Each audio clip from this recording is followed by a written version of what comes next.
Assalamualaikum warahmatullahi wabarakatuh. Perkenalkan, saya Tiara Estefanesa Putri dengan NIM C1C021115. Di sini saya akan menjelaskan materi mengenai fikih zakat.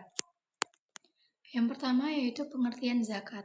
Dari segi bahasa, zakat memiliki kata dasar zaka yang berarti berkah, tumbuh, suci, bersih, dan baik. Sedangkan zakat secara terminologi berarti aktivitas memberikan harta tertentu yang diwajibkan Allah Subhanahu wa taala dalam jumlah dan perhitungan tertentu untuk diserahkan kepada orang-orang yang berhak. Hubungan antara zakat, infak, dan sedekah. Menurut bahasa, infak adalah membelanjakan, sedangkan menurut terminologi artinya mengeluarkan harta karena taat dan patuh kepada Allah Subhanahu wa taala, dan menurut kebiasaan yaitu untuk memenuhi kebutuhan. Jenis infak ini ada dua. Yang pertama ada infak wajib dan infak sunnah. Sedekah adalah segala pemberian atau kegiatan untuk mengharapkan pahala dari Allah Subhanahu wa taala. Sumber hukum yang pertama ada Al-Quran. Kata zakat disebut 30 kali dalam Al-Quran, 27 kali dalam satu ayat bersama sholat, satu kali tidak dalam satu ayat tapi masih dalam satu konteks dengan sholat. 8 kata zakat terdapat dalam surat yang diturunkan di Mekah dan 22 kata zakat yang diturunkan di Madinah. Yang kedua ada As-Sunnah yang berbunyi, zakat itu dipungut dari orang-orang kaya di antara mereka dan diserahkan kepada orang-orang miskin. Hadis riwayat Bukhari. Syarat wajib zakat itu ada 3. Yang pertama yaitu Islam, yang kedua merdeka, dan yang ketiga memiliki satu nisab dari salah satu jenis harta yang wajib dikenakan zakat dan cukup haul. Yang selanjutnya ada jenis zakat. Ada 2 jenis zakat. Yang pertama ada zakat jiwa atau zakat fitrah, dan yang kedua ada zakat harta. Selanjutnya ada objek zakat harta.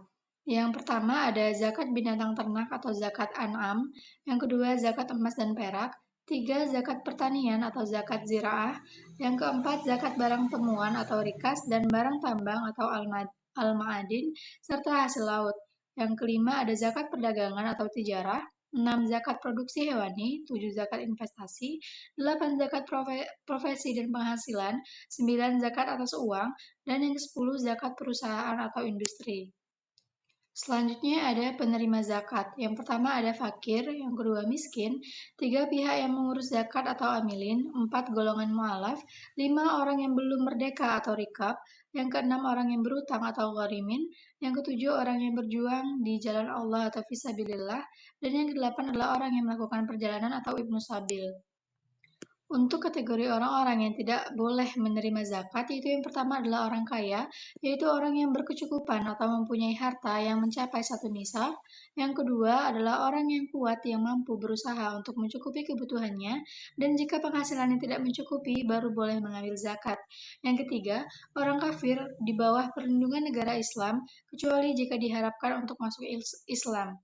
Yang keempat, bapak, ibu, atau kakek, nenek, hingga ke atas atau anak-anak hingga ke bawah, atau istri dari orang yang mengeluarkan zakat, karena nafkah mereka di bawah tanggung jawabnya.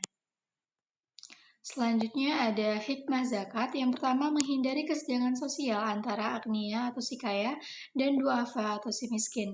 Yang kedua ada pilar amal jama'i bersama antara si kaya dengan para mujahid dan dai yang berjuang dan berdakwah dalam rangka meninggikan kalimat Allah Subhanahu wa taala. Yang ketiga, membersihkan dan mengikis akhlak yang buruk. 4. Alat pembersih harta dan penjagaan dari ketamakan yang kikir. 5. Ungkapan rasa syukur atas nikmat yang Allah Subhanahu wa taala berikan. 6. Untuk pengembangan potensi umat melalui terwujudnya sistem kemasyarakatan Islam yang terdiri atas prinsip-prinsip. Yang ketujuh, dukungan moral kepada orang yang baru masuk Islam. 8. Menambah pendapatan negara untuk proyek-proyek yang berguna bagi umat. Dan yang kesembilan, menjadi unsur penting dalam mewujudkan keseimbangan. Dan yang terakhir ada perlakuan akuntansi atau PSAK 109. PSAK 109 ini merujuk kepada beberapa fatwa MUI, yaitu yang pertama, Fatwa MUI nomor 8/2011 tentang amil zakat. Yang kedua, Fatwa MUI nomor 13/2011 tentang hukum zakat atas harta haram. Yang ketiga, Fatwa MUI nomor 14 tahun Garing 2011 tentang penyaluran harta zakat dalam bentuk aset kelolaan. Baiklah, demikianlah yang dapat saya sampaikan. Kurang dan lebihnya saya mohon maaf. Saya akhiri, wassalamualaikum warahmatullahi wabarakatuh.